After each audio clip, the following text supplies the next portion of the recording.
Hello everyone, this is Jillian Buckholz. I'm the STARS Program Coordinator at AASHE, and I'll be facilitating this webinar with you today. Today's webinar is STARS 1.2 and Enhancements to the STARS Reporting Tool, and it's hosted by AASHE. As many of you know, AASHE's mission is to empower higher education to lead the sustainability transformation. We provide a huge collection of online resources and networking tools, educational events such as this webinar, and an annual conference which is coming up in October in Los Angeles, and we've actually just announced the call for proposals for our conference. AASHE members include over 20% of the 4,000 colleges and universities in the United States, as well as institutions in Canada, Mexico, and other countries. For more information about AASHE, please visit our website, www.aashe.org. Please note this webinar is being recorded, so if you experience technical difficulties or have to leave early, you and others can view the recording later on. Presentation materials will be posted to the STARS website, stars.aashe.org, with a video of the webinar shortly after the live broadcast. Everyone in the audience is on mute, so the only way to communicate with the panelists is by typing your questions or comments into the questions pane in the control panel on your screen. Feel free to type in questions or comments at any point during the webinar, and they'll be addressed during the Q&A session after the presentation. Due to the influx of questions, we may not be able to answer every question submitted, so if your question is not addressed, please email it to stars@aashe.org, and the STARS staff person will get back to you soon. I'm just going to walk through the agenda here. Really, we're going to go through the logistics of STARS 1.2, some of the changes that have happened between STARS 1.1, Administrative Update 1, and STARS 1.2, and then really just walk through some enhancements that have been made to the STARS reporting tool and what that means for STARS participants. From there, we'll have a Q&A session where everyone in the audience will have the opportunity to submit their questions to our panelists, and at any time you can type those into the questions pane in your control panel. So from here, I'm going just to pass it over to Megan Faison-Eiser, our STARS Program Manager. She'll be giving a brief presentation followed by Ben Stuckey, the STARS web developer. Go ahead, Megan. Thanks, Jillian. Hi, everybody. Thanks for joining us today. As Jillian said, I'm going to do a bit of an overview of the STARS 1.2 that we launched at the beginning of the month, as well as some of the refreshers about the Campus Sustainability Data Collector. What we found, for those of you that were participating in the webinar at the beginning of the month that we held with Princeton Review, Sierra Magazine, and the Sustainable Endowments Institute, once we announced the data collector, we've had a number of different questions. So we really wanted to use this opportunity, really geared towards STARS participants, those that have already earned a STARS rating, or perhaps some of you that are working towards earning a rating, really to try and reiterate some of the important points for you and give you a chance to ask some questions. And I do have to apologize. I'm a bit under the weather, so I may be pausing to take some water or hopefully not to cough in your ear too much. So to start off here, STARS 1.2, this is the newest version of STARS, and it includes just minor changes from the last version of STARS, STARS version 1.1. These minor changes are such as like new reporting fields, perhaps clarification of some of the credits, but they're just minor changes. We haven't changed the scoring at all. We haven't added new credits. We haven't taken away new credits or taken away credits. It really is just minor substantive changes.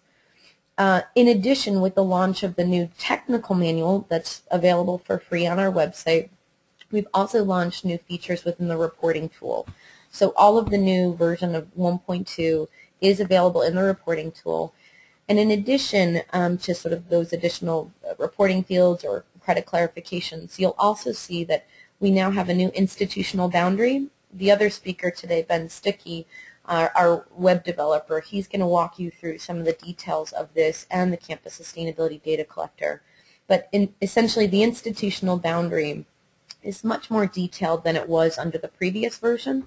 And the idea is that we're trying to make sure that those that are completing a STARS report are sort of describing their institution in as much detail as possible, so that once your public report goes live, viewers of your report, those reading it, have a really good understanding not only what your institution looks like, but also what is included in your STARS submission. So again, we'll see from Ben a little bit later on sort of the new details of the institutional boundary. A couple of other enhancements within the reporting tool. We now have checkboxes for uploading the president's letter. Unfortunately, we've tried to be as transparent as possible in terms of all the steps needed to submit for a STARS rating. One piece that unfortunately has been forgotten by a couple of institutions, but it's really, really important, and that is that there's a letter that is required by the president or the highest ranking executive of the institution before submitting for your rating. And a couple of institutions in the past didn't realize that it had to be from the highest ranking executive. So now essentially we've incorporated these prompts, which is basically a checkbox, so that the person going through the submission process has to essentially double check that in fact that they have gotten their letter from the highest ranking executive, and verifying by checking off the box that it is in fact from the highest ranking executive. Similarly, we've incorporated the same feature with the innovation credits. Where really, since the innovation credits are a little bit, I'll say open-ended, because there isn't as specific criteria as some of the other credits within STARS, but we really want to make sure that institutions are adhering to the criteria that we have listed within the technical manual. So now when an institution submits for an innovation credit within the reporting tool, you'll be prompted with those criteria so that you can check each one off one at a time to make sure that what you're submitting for innovation credit actually meets the criteria. And again, we can walk through that in a little bit later.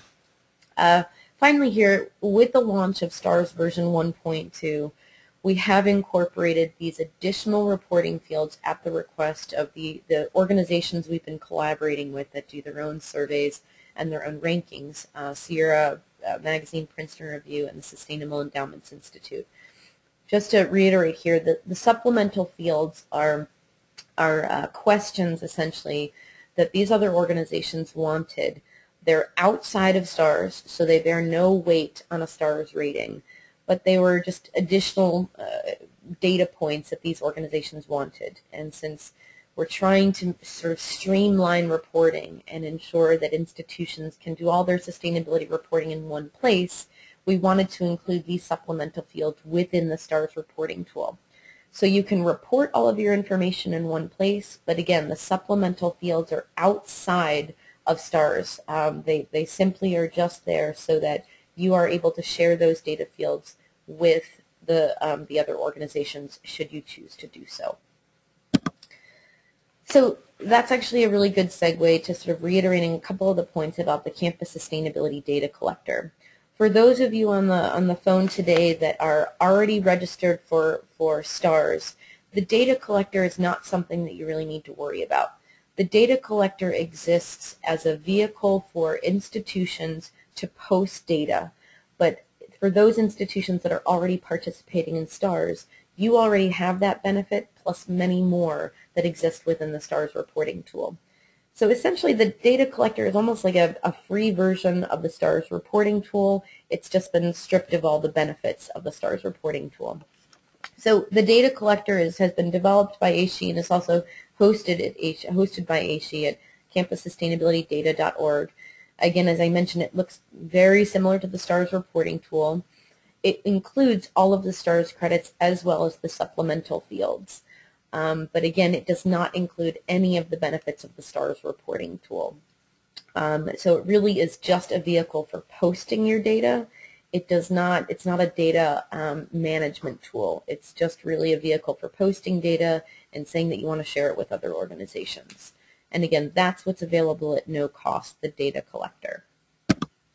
So again, some of you that have participated at the webinar at the beginning of the month might have seen this slide, but we thought it was important to review it again since we've had some similar questions about this. In terms of who can participate, sorry, the slide's taking a minute here. In terms of who can participate in the data collector, anybody can use the data collector. But again, if you're already participating in STARS, and that really, what I mean by that is if you are currently registered and have access to the STARS reporting tool, that means you're able to go in, log into the reporting tool right now and see your data.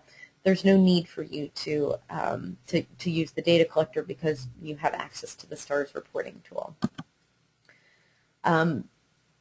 what is it? Basically, again, it's a website that allows institutions to be able to share their data with these other organizations. And again, the STARS reporting tool serves exactly the same function plus many others.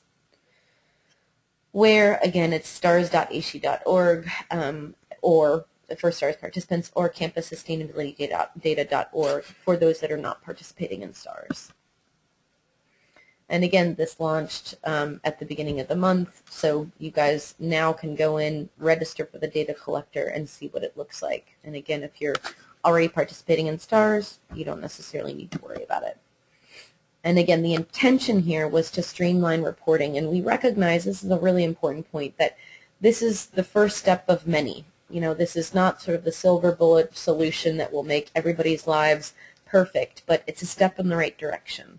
So the intention here is to allow institutions to report information in one place and to be able to share that information with a number of different organizations. Again, you can do this through the STARS reporting tool if you're a STARS participant, or you can use the data collector. But again, there are a number of other sort of opportunities for improvement that we can talk about in a little bit, but again, this is sort of just the starting point. So again, what we wanted to do today is reiterate some points for the STARS participants and why this is important, and also sort of, again, make the distinction between the differences between STARS participants and the survey respondents, or those participating in the data collector. So for STARS participants, essentially you're going to go through the exact same process of collecting your data, tracking your data, and submitting for a rating. Nothing changes there. You now just simply have the added benefit of selecting which organizations, if any, you want to share your data with. And again, that's of Sierra Magazine, Princeton Review, and the Sustainable Endowments Institute. The survey respondents, the data collection process, I'm sure, will be pretty similar. You'll post your data. The data will not be shared publicly. You don't get any reports. You don't have the automated scoring, so you won't be able to, let's say, for example, guess what your STARS rating would be by using the data collector, because again, you won't have any of those features that are included in the STARS reporting tool. Here's a list of sort of the benefits of the STARS, participation in STARS, and how it's sort of different than those participating in the data collector. So access to the STARS reporting tool, what this really means is that you have, once you register for STARS, that sort of buys you 12 months of continuous access to the reporting tool to update your data on a continuous basis. You also have the automated point calculations. You can do exports of data. You have access to a number of resources. But the important thing to remember here is that, again, when you register for STARS, it's sort of an annual subscription. So you get 12 months of access, and at any point during that 12-month period, you can submit for a rating. You only submit for a rating once during the year, but you can choose to share your data. If you're a STARS participant, you can choose to share your data by sending a snapshot of your data really at any time during the year to these other organizations. So even though you can only achieve, let's say, STARS Silver once a year, that doesn't mean that you can't share your STARS data with Sierra, Princeton Review, and Sustainable Endowments Institute 3 different times throughout the year. In addition, just because the participation in STARS buys you 12 months of access and the opportunity to submit for a rating, it doesn't mean that you have to submit for a rating each year. A STARS rating is valid for 3 years, and we encourage institutions to participate in STARS, so basically by registering for STARS annually, and we offer a significant discounted price to do so, mainly because we want to make sure that institutions are maintaining their data, keeping it up to date, so that the process, you know, is going to be that much easier if you're staying on top of your data as opposed to if you're only picking it up once a year. So again, just to sort of reiterate there, though 12 months, when you participate in STARS, that gets you 12 months of access to the reporting tool and the opportunity to submit for a rating, but you do not have to submit for a rating each year. A STARS rating is still valid for 3 years. So at this point in time, this is just a screenshot of the data collector. At this point, I'm going to transfer over to Ben Stuckey here, who's going to walk you guys through the data collector, some different paths here, And then we really want to make sure to have plenty of time at the end for questions. So I am going to make Ben the presenter, and then again we'll get to Q&A in just a little bit. So Ben? Great, thanks, Megan. All right, so I hope everybody can see my screen at this point. I have here the flow chart basically for how different users would use the either data collector or STARS reporting tool. And I'm going to try and give you a hands-on look and feel approach here so you can actually see it in action. But this flow chart really describes the difference between the data collector and the STARS reporting tool. The data collector is a bit like a single form online. You fill it out, maybe you can come back and edit that form, but once you submit, you've submitted. It's not a data management tool like the STARS reporting tool where you can come back in, work with your data, and maybe even resubmit a snapshot after modifying the data halfway through the year, for example. So, and if you were in the data collector, you'd have to come back in and fill out all your data again. So you can see the difference there is these arrows. The red arrow indicating that once you share your data with third parties, you're going to go all the way back to filling out a new submission. Whereas as a STARS participant, you can simply go back into your data, continue to work with it, submit it for a STARS rating, or finalize your submission for third parties again. So with that being said, I'm going to hop over to the reporting tool here. And in this case, I'm masquerading, let's say, as a survey respondent, which is what we're calling people who have access to the campus sustainability data collector. This is your landing page when you log into the data collector. You'll notice, obviously, it looks very much like the STARS reporting tool from the participant standpoint, and I'll show you that shortly as well. But I thought I'd start here with the data collector, and so the first step really is to start filling out your submission. So I'll come over here to the My Submission link, and you'll see the standard categories for STARS 1.2 now with the additional supplemental field or supplemental category with all the credits therein. For the sake of example here, I'll come down to co-curricular education and the organic garden credit, and you can see that I hadn't filled out anything yet, but I'll come through and say, yes, we do have an organic garden.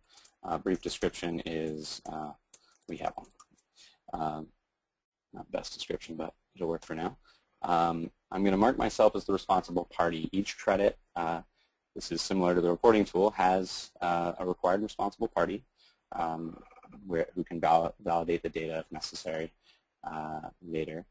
And in this case, I'm going to mark it as pursuing. You can mark it as in progress and come back and work with it. And you can, in fact, come back and work with it if you mark it as pursuing as well. But that means that this data, when you finally submit, is ready, is complete data, and it's ready for submission. So I'll come back to the summary field here. And you'll see I've now completed 1 out of the 27 credits in education and research. But for the sake of example, I don't think I'll fill out all of them on this webinar. The next step here is to save a snapshot. And I'll talk about boundary here in a minute, but I'm actually going to go back to the summary page and show you a little bit more about the snapshot. There are a couple places where you can make your decision to take that snapshot, one being where we just were in the My Submission section, and one being here under Shared Data. The Shared Data tab is designed to help you decide who you're going to share your snapshots with. Obviously, these partner surveys here are the 3 options to share with. So I've selected all 3. I've saved that for my institution. And let's say now that I've done that, I want to save a snapshot. And as we said earlier, as a survey respondent, you once you submit this snapshot or save this snapshot, your data will basically go back to zeroed out, and when you go back in, you'll have to fill it out from scratch. So here's the boundary information. So what's happened is I went to submit a snapshot and it noticed that I hadn't filled out my boundary yet. And the boundary is a key element of the STARS 1.2 credit set here. It's a new, more extended boundary with very specific elements, so full-time enrollment, that sort of thing. So I'm going to fill out a couple bogus numbers in here. And one of the keys here is if you do leave one of these blank, it will show up on your, well, if you were a STARS participant and the boundary is the exact same, it would show up in your public report saying not applicable. In this case, there's no published, well, AASHE is not publishing this data, so however the third-party surveys decide to display this data, that they'll do. So I'll just go through here and mark a couple sort of bogus fields, and you could say, yes, we have agricultural field, schools, it's present, and if it isn't, describe why you're excluding that from your submission, that type of thing. There are a number of them here. And then finally at the bottom, we do give you the option to provide an additional narrative about your boundary, which is basically the same as the boundary for previous versions of STARS.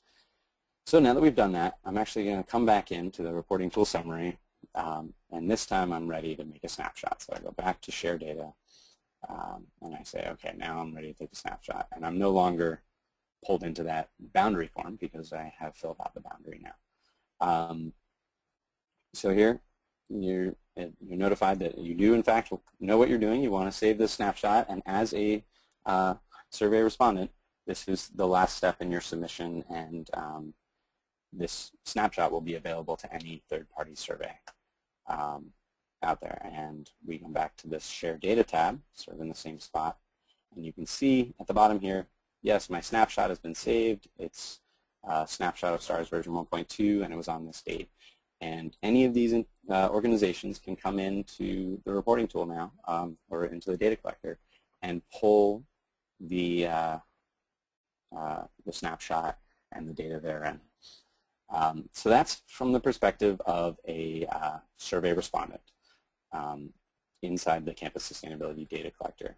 Now, for the STARS participants, I'm just going to go through an example there, and now I'm let's say masquerading again, in this case as a participant.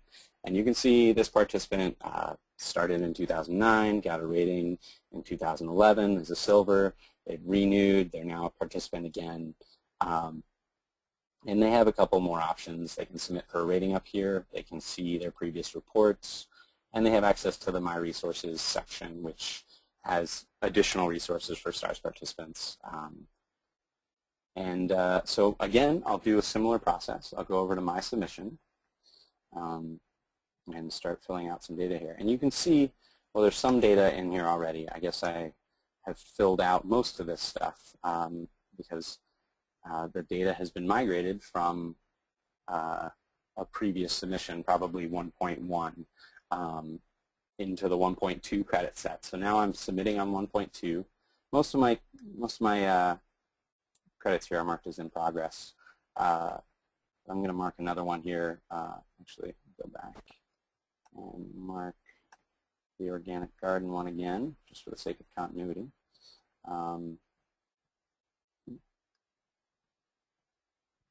Sorry, taking a little minute to load here.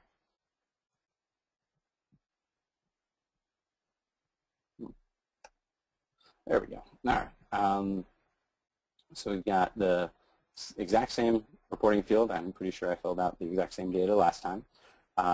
In this case, we're in the STARS reporting tool, so I will mark this as pursuing again.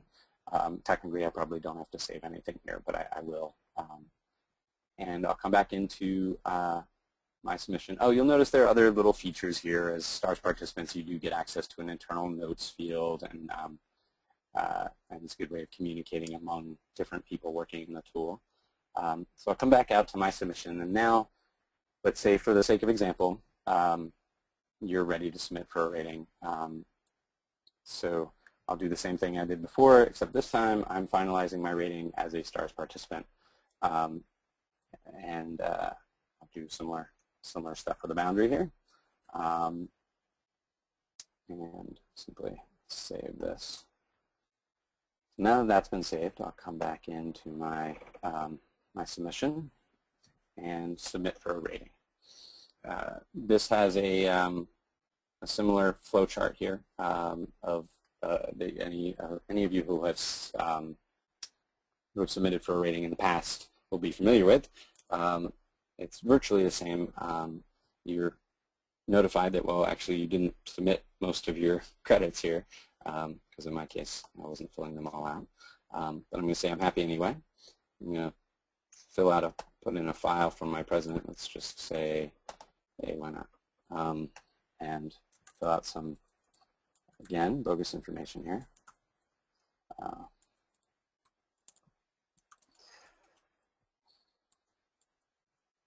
And now this is the new checkbox that Megan was talking about. It's to confirm that this is in fact the highest ranking official on campus.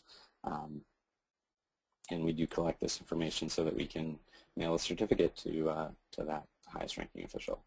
So we're submitting as a reporter because that the score of 0.08 is not in any of the official rankings. So it's in the reporter status. Which means that actually the score will not be displayed in the final report. Just incidental information there. So we're confirming that we're submitting for a rating here.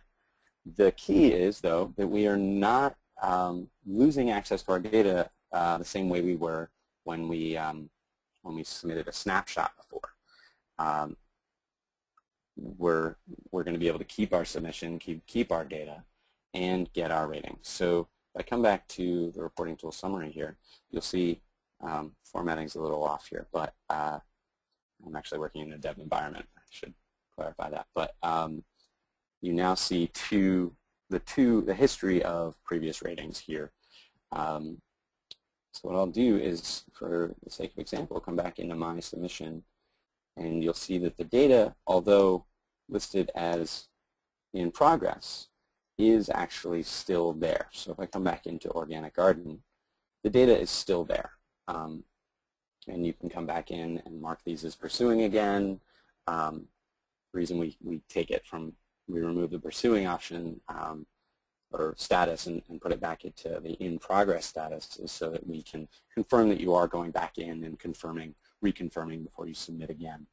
So in this case, I'm going to go back and say, yeah, I'm pursuing. And oh, I guess I have an error down below. All right, I need to provide a responsible party. So I'm going to pursue and come back into my submission again here.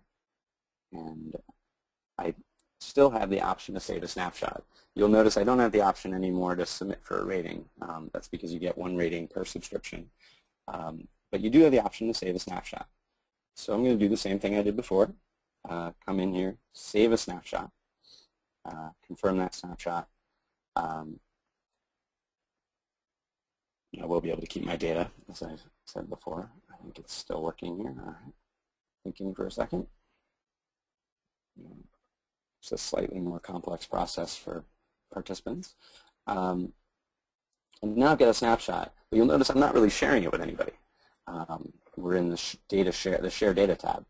And I'm not sharing it with anybody. So let me just say, hey, I want all these guys to be able to see it. Did all this work and created a snapshot.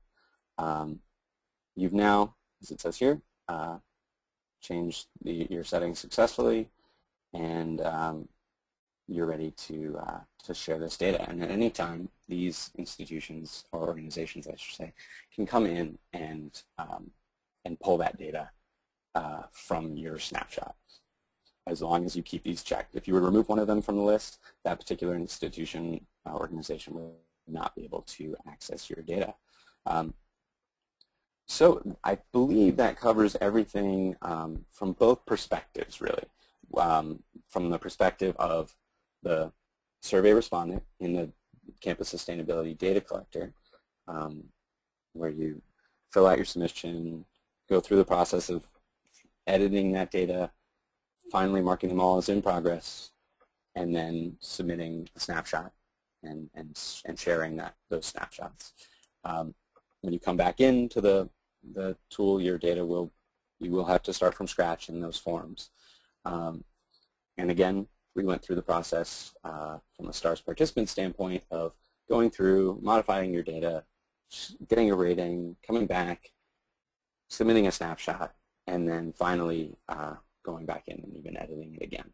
So I hope that's covered everything we needed to cover today. And I think I'll pass it back on to you, Megan, if that's all right. Yeah, that sounds good. And for folks on the call, hopefully these slides and Ben walking you through here has answered some of your questions, but we definitely want to get to a lot of questions now. I think Jillian's going to guide us through them because I know there's been several that has come in. So Jillian, if you just want to start us off and sort of bounce them back and forth between Ben and I, that'd be great. Sure, no problem. Megan, I think this first question should be directed to you, but Ben, feel free to add anything after Megan gives a response if you would like. The question is, will the supplemental fields be more clearly labeled for which organizations require them? The time crunch for Sierra Magazine is most important compared to getting other institutions' data right now, or other organizations' data right now. Can we edit supplemental fields separately from our STAR submission? So two questions there. The first one being, will the supplemental fields be more clearly labeled for which organizations require them? That's the first one. Okay, it's a great question. So it's our intention that moving forward, yes, it will be much more clear. The challenge is several of the other organizations have actually asked in terms of when we asked them which data fields they wanted, they said they wanted all of the STARS data fields plus the supplemental fields. So I think the real challenge is going to be wanting to have the other organizations really fine-tune what their needs are. And unfortunately, I can't speak on behalf of them, so pardon me, I'm not too sure what data fields they're really looking for. I think I'm not sure what their process is going to be. So unfortunately, for the Sierra deadline that's coming up pretty soon, what I would say is basically try and do as much as you can. I don't necessarily think that they have a priority data fields. Otherwise, I feel like they would have shared them with us. Or please, if you want to, feel free to reach out to them. We can make sure that that you guys have their email address. But unfortunately, again, I don't have a sense between Sierra, SEI, or Princeton Review which fields they are going to be focusing on. So I would encourage you to do just as much as you can, and whatever data you have by mid-March or the end of March, just to share that with them. I think they'll be pleased to have at least something rather than nothing. And Jillian, I'm sorry, could you just refresh my memory the second half of that question? Yeah, the second question is, can we edit supplemental fields separately from our STAR submission? I mean, Megan, do you mind if I address that one? Please, go ahead. Cool. So it doesn't necessarily make a lot of sense to do those separately because, as Megan just said, they're asking for the full STARS data set, including the supplemental fields in their surveys. So coming in and editing that separately doesn't make necessarily it won't be necessarily all the data that they require. The idea, and I imagine this is coming from a STARS participant who has done all this work already and now really wants to just come, I may be wrong about this, but wants to come back in and just fill out the supplemental fields. And that, because being a STARS participant, you've hopefully renewed at that point, all your data is still in there. So for all intents and purposes, you really are just filling out the changes and the differences between your previous STARS submission or report and the additional supplemental fields.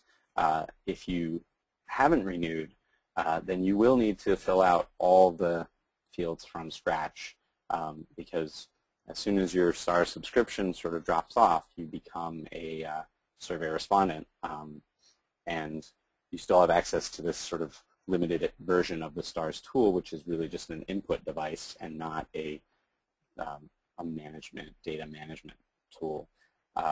So you would have to fill out both your sort of STARS data and supplemental data when you come back in as a data collector.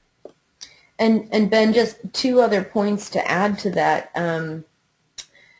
The reason that we basically, for those institutions that are currently participating in STARS, the reason that you need to migrate your data to version 1.2 is because version 1.2 includes some new reporting fields that these other organizations want. So as I mentioned at the beginning of the presentation, you know, the minor changes included in STARS version 1.2 are things like new reporting fields and credit clarification.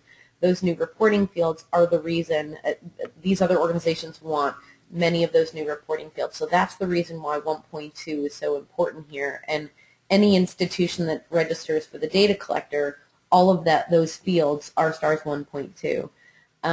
One other point that I just want to mention here in terms of our path of continuous improvement, you know, where I'd really like to be in the future is not having any supplemental fields. And with the next major version of STARS, maybe STARS version 2.0, we can include in there all of the data points that are interested, all the other data fields that these other organizations are interested in, so that we don't have these extraneous data fields. But for right now, that's not the case. Again, it's sort of these additional fields, the supplemental fields. But again, the important part is that these other organizations are interested in both STARS data as well as the supplemental fields. So I know it's a lot.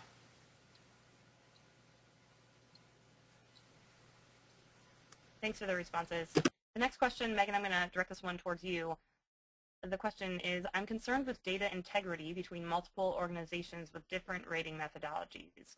How will a STARS rating, for example, translate into a green report card grade? It's another really great question, and if only I had a crystal ball.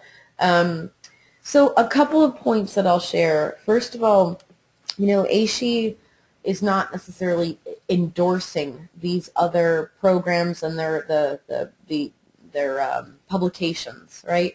What we're doing here is collaborating with these other organizations to try and make the lives of sustainability staff a little bit easier. But I'm not sure. And I guess my thoughts are this. If you're concerned about how your data will be interpreted, you always have the option of not sharing your data. Again, AASHE was very deliberate about that because we want to make sure that ownership of the STARS data or anything you guys report within the reporting tool is still something that the institutions decide who they share with on a scale like this. So if you're concerned about the how this data will be used or how it will be evaluated, I would say that you can always select not to share your data because otherwise I'm just not, I can't speak on behalf of their organizations. So I would certainly encourage you to reach out to them. I did see that somebody said they hadn't heard a response back. I can really encourage them. I'll reach out to the folks that I've been working with at the various organizations and let them know that we've been hearing this question a lot, that, you know, STARS participants want to know how their data is going to be evaluated and then sort of compare with their publications. But unfortunately, I'm sorry, I don't have an answer a clear answer as to how STARS ratings will translate with each one of these different rankings. But again, you have the option of not sharing your data if you're uncomfortable with it. Hopefully that helps to answer your question. Great, thanks Megan. This next question is for Ben. Ben, if we use the data collector now and join STARS later, can data be downloaded from the collector into STARS? Yes, yes, your data can be pulled from your previous data collector submission and migrated into your STARS reporting tool. Ben, just to clarify, do survey respondents need to purchase a STARS subscription before they share their data and it gets zeroed out in order to have that data move from the data collector into the reporting tool? So say, for example, you're saying that someone has gone through as a data collector, well, in the data collector, submitted their snapshot, and therefore their data has been zeroed out, and then they become a STARS participant. Well, their data is zeroed out, right? So one of the features that we're working on, and hasn't been built yet, but will be the possibility of picking, as a STARS participant, picking any previous snapshot or report and pulling that into your, as a STARS participant, your STARS submission. So eventually that will be something that, yes, you can do even after you have submitted a snapshot. Gotcha. Thanks for that clarification. Let's see. Megan, I'm going to direct this question towards you. If an institution chooses not to share data, won't the other organizations be able to see our STARS data anyway if we've already submitted a STARS report and then use this information to rank our institution? Another really good point, and appreciate the person who asked the question so that I could clarify the point from earlier. So for those of you participating in STARS, you know that once you submit for a STARS rating, all of your information goes public. So the person who asked the question is absolutely right. If somebody wanted to take the time to go in and look at every single STARS report and sort of evaluate how people are doing, they could do so. What we've heard from these other organizations is they'd like an easier way to go through that process. So by you sharing your data with them, what that means is that they're able to get it in sort of like Excel downloads so that it makes it a little bit easier for them to analyze the data. So that's what you're really agreeing to there, is basically saying, I want you to share my data, and again, knowing that your data might wind up in one of their publications. There's no guarantee there that your data, if you share your data, that you will wind up in one of their publications, but certainly by you sharing your data with them, you're making it easier for them to evaluate your data to then potentially include it in their publication. If you don't do that, absolutely, someone, anybody can view the STARS reports, those that you've submitted.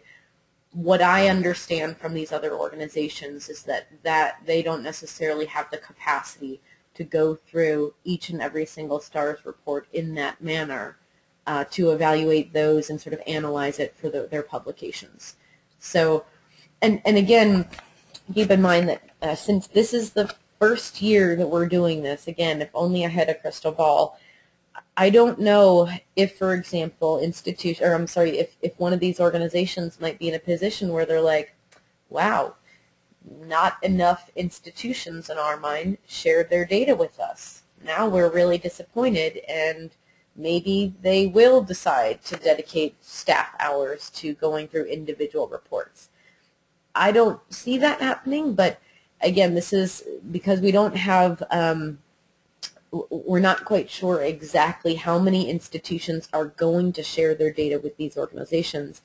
We don't necessarily know if these organizations, their needs will be met in their eyes. So I don't know. I don't know whether these organizations will wind up spending time going through each and every single STARS report. What my understanding is at this point in time is that they don't have the capacity to do that, and by you sharing your data with them, it's making it easier for them to evaluate your data to potentially be included in their publication. I hope that helps to clarify. Thanks, Megan. This next one is for you too. Many schools participated in STARS under the impression that it was good for 3 years, allowing time for new goal setting and growth. The new tool has to be updated each year, also meaning you have to pay each year if you want it connected to your existing STARS data. This requires collecting data from campus stakeholders that were under the impression that we would minimize our requests to them. Can you please address this issue? Sure thing. So let's see where to start there. So STARS ratings are absolutely still valid for 3 years. So if an institution chooses to participate annually, which is just an option, they still don't have to submit for a rating any more often than once every 3 years. So essentially what we're offering here is a couple of different paths for what institutions can choose. If you're an institution that has already earned a STARS rating and perhaps you haven't renewed, essentially you have a couple of options.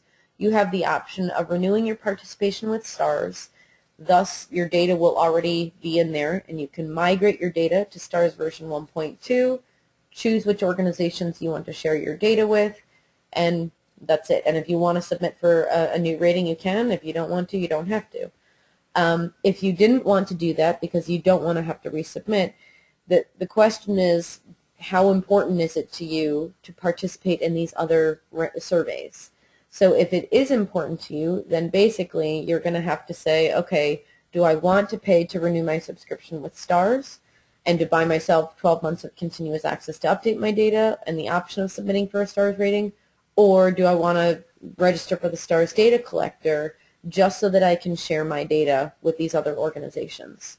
So recognizing that a lot of institutions are going to have different goals, different needs, and their priorities are sort of going to be ranging from I want a new STARS rating every year to I just want to update my data to I just want to share my data with one of these organizations.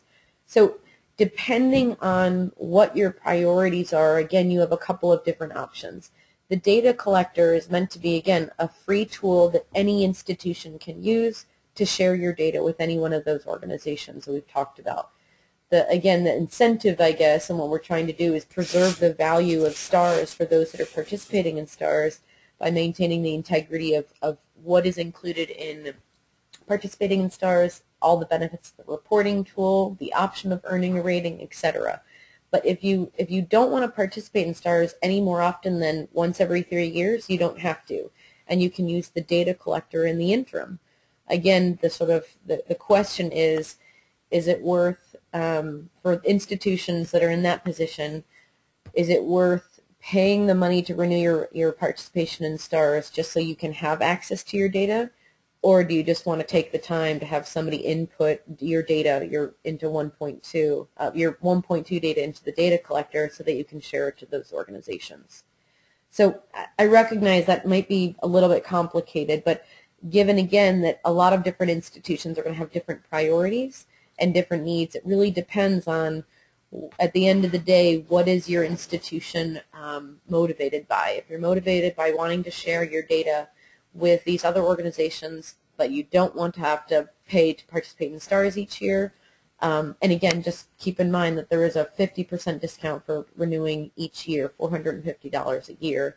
So if you didn't want to pay $450 a year, then again, you could just use the data collector. It would just mean basically starting from scratch each time you want to do that. And again, as Ben and I mentioned previously, it's because the data collector is not meant to be a data management tool.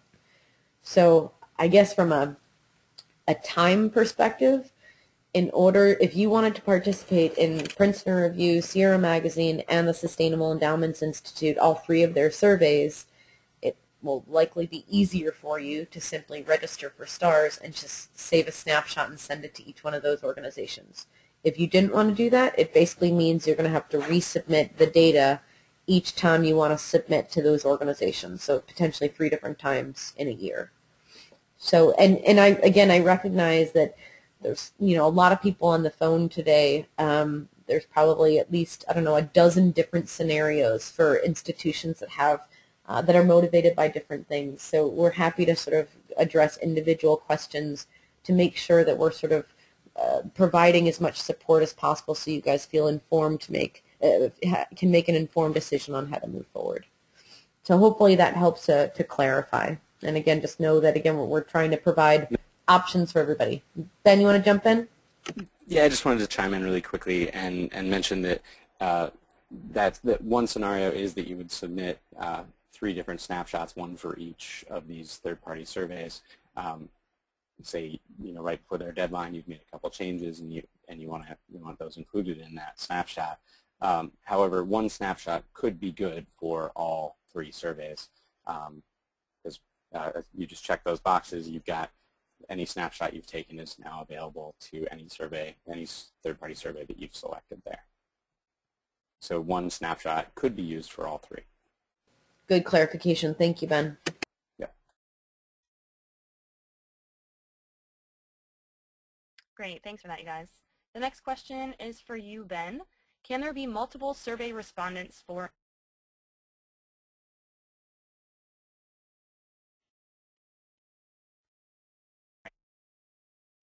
Ben, Sorry, Jillian, I can't hear you. Am I? Sorry, I missed the end of that question. Sure, sorry. The question is, can there be multiple survey respondents for an institution? That's a good question. There can be multiple users per institution, but an institution can only have one account within the data collector. So once you register an account, once someone on campus has registered an account, and say someone else tries to come in, is unaware that they've created this account, they'll be notified, no, there's already someone who's created an account, here's a way to get in touch with them. And then the two of you can work together to fill out the data collector submission, and you'll each have your own account, and you can grant access at different levels too. So for example, say someone is sort of the administrator of the account, they can then grant data entry access to other people on campus, so they can go in and edit the data, but they can't go in and create a snapshot or choose who to share with. And on the participation level, anyway, as a STARS participant, there's also a third level called Observer, where someone can go in and simply see how the report looks, but can't go in and edit any of that. That feature is not available to STARS or to survey respondents at this time.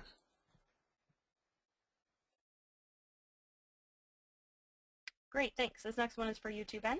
Can you show an example of how the supplemental fields are displayed within the STARS reporting tool for institutions that are registered as STARS participants? For example, can we tell which information is supplemental within the reporting tool? Yeah, cool. That's a great question. Let me go over there. So in this case, I'm still master reading as a participant, so that's perfect. I'll come in to the My Submission section, and you'll see the list of categories here. And the supplemental fields are listed at the bottom. And you'll notice that there is no score associated with them. You can come through, take a look. You can come in and, for example, it's just like any other credit. It just happens to be in a new category that doesn't influence your score, your overall STARS score. So I'll come into the new student orientation one. You'll notice it looks exactly like any other credit, has the same statuses and everything like that. And that's the way to manage it and edit it. Great, thanks. This next one is for you too. If an institution doesn't have the features listed in the expanded boundary, nothing should be checked, correct? There doesn't appear to be an option to select not present for the features.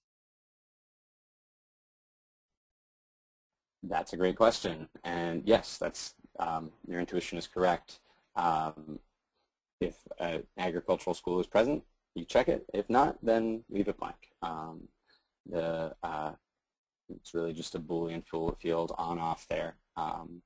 It's either there or it isn't, and if you don't check it and you leave all these blank, it just means that you don't have any of these additional features on your campus.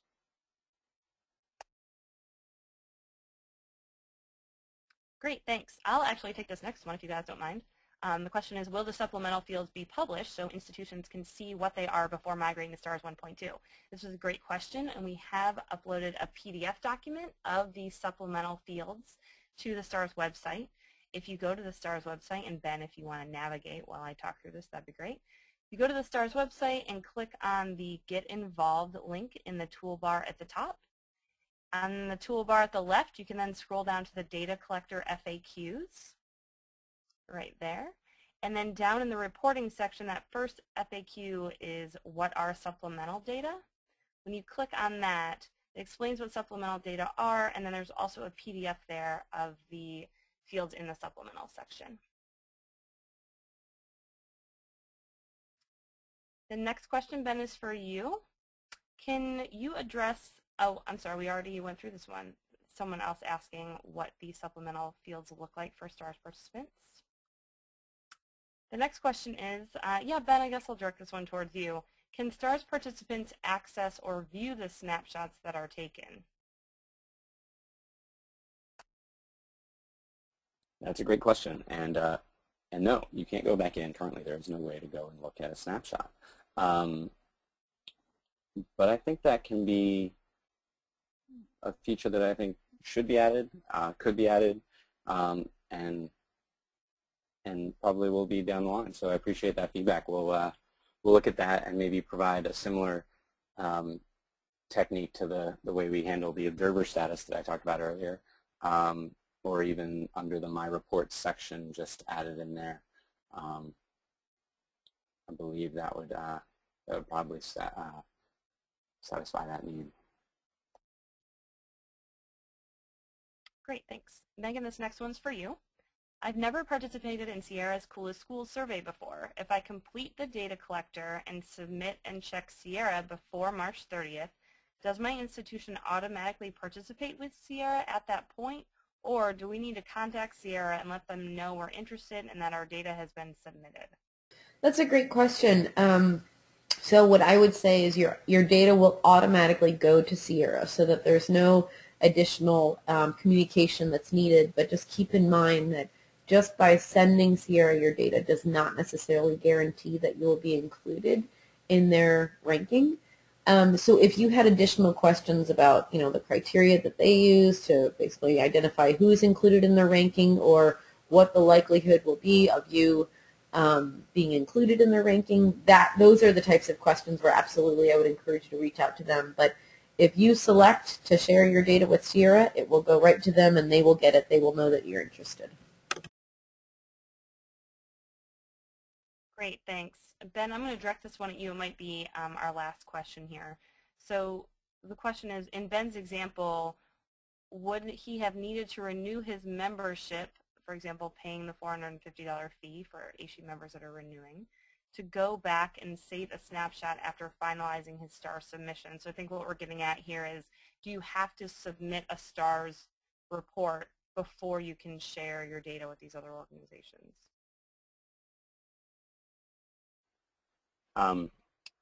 Okay, yeah, and I think that's a basic concept of how the STARS model works, the subscription model. So the STARS subscription model, and it's worked this way since I think 1.1, you have a year's worth of access to the tool. You've purchased a subscription, and as a participant you can do whatever you like during that process.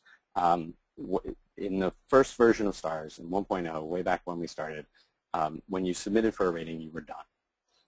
However, now that we've gone to this, I think it was about a year ago, we've gone to the subscription model where you have a year's worth of access to the tool, you submit for a rating at any time, and continue to have access for the rest of the year, and that rating is then valid for 3 years. You now can, halfway through, submit for a rating if you want, and you continue to have access to the tool after that anytime during your subscription. Additionally, you could not even be ready, say, for example, to submit for a STARS rating, but you want to take some snapshots. So you can save a snapshot or two during the course of that subscription, save a rating, and then save another snapshot. Snapshots are, for STARS participants, unlimited. You can take as many as you like during the course of your subscription. During the, but you do get the one rating during that process as well. I hope that answers the question. Great, thanks. And since we're at the top of the hour, we're going to wrap it up now. I've sent a message out to everyone letting you know that if your question has not been answered, please email it to stars@aashe.org, or you can contact one of the STARS staff by calling our new number, 303-395-1332. Thanks to Ben and Megan for this presentation, and again, the PowerPoint as well as a video of the webinar will be posted to our website soon.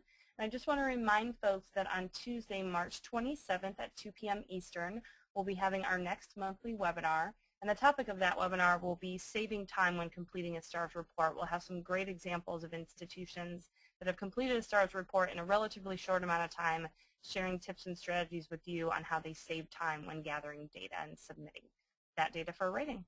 So thanks everyone for joining us. Thanks again to our presenters, and we'll talk to all of you next month or virtually. Take care, everybody. Thanks, Jillian.